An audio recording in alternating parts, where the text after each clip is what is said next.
श्याम का भजन सुनावांगी वे नया भजन है सुनियो ध्यान लाके ना सारी वे पहला हमारी गाऊंगा। श्याम तेरे नाम रे कैसे लिखूं पढ़ूं तेरी पतेरी ओ श्याम तेरे नाम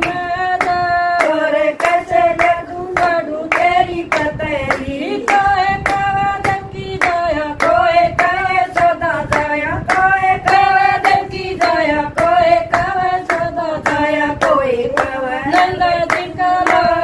मैं कैसे लिखूं पढ़ूं तेरी पतेरी ओ कोई कहे नंद दिखला